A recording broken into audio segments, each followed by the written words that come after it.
got into photography when I was about 14. I knew that that was something that I would keep with me for the rest of my life.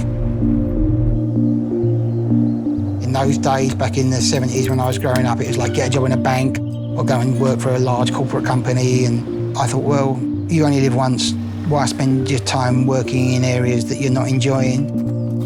It's not just about chasing the dollar. There's more to life than that. And that's when I started pushing myself to become a photographer. When you look at my work in detail, you start to discover things within everyday objects that you didn't realise were there. X-ray as a process shows an object without things that the human eye sees, which is the reflected light of the surface. It shows an object from the inside out. It shows the mechanical workings of an object. And in my opinion, X-ray has integrity and honesty because it shows things for what they really are.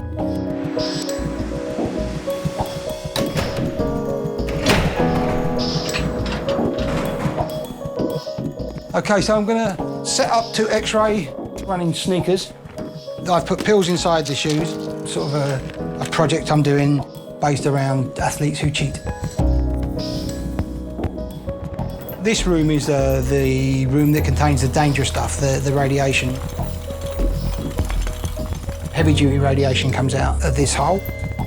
When I do the X-rays, I come out of this room and go on the other side and shut the lead door. The door is made of lead and steel, weighs 1,250 kilograms, and then it's completely safe.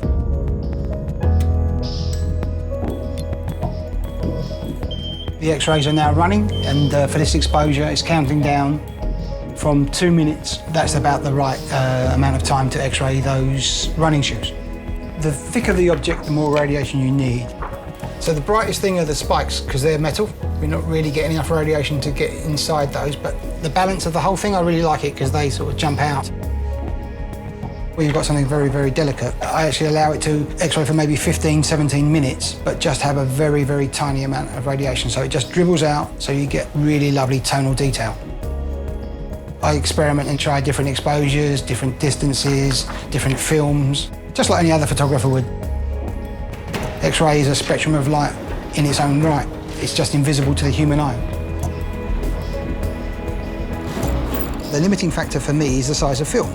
The largest piece of film is about that big, 14 by 17 inches. So if the object doesn't fit within a 14 by 17 inch area, we then need to use more than one film. When the X-rays are overlapped, they're processed individually and then scanned, and then we bring them together. It's like bringing together the pieces of a jigsaw puzzle. And we X-ray every element in isolation so that you see information all the way through. And it's all on the same plane, you're looking right through that. It is technically possible to X-ray through all that lot in one go, but it just creates visual mess. By taking it apart and do it bit by bit, it gives it a three-dimensional effect.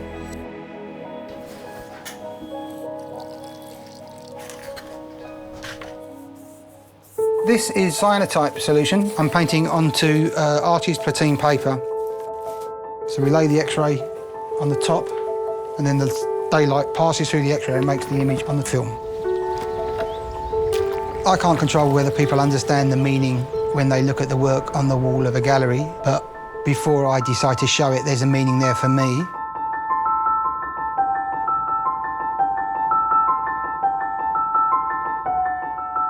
When I first started out, I would just pick anything up and X-ray it just because it looked cool and interesting, and that's how I developed the technique. But now I'm trying to be a bit more refined and selective in not just what I show, but what I do, because time is limited.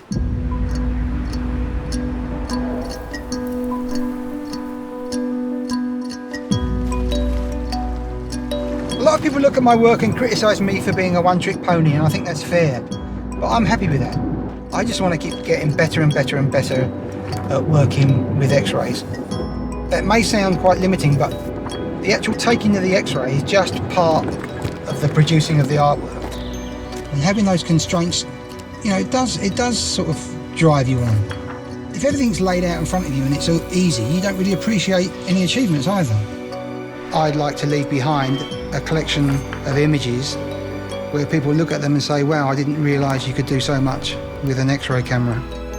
Everybody who's successful in the creative world has to go through a phase in their life where they become obsessive about what they do. Now I balance that because I've got kids. My kids keep me grounded.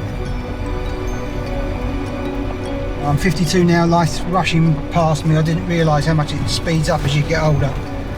And there are so many things I want to do with each day.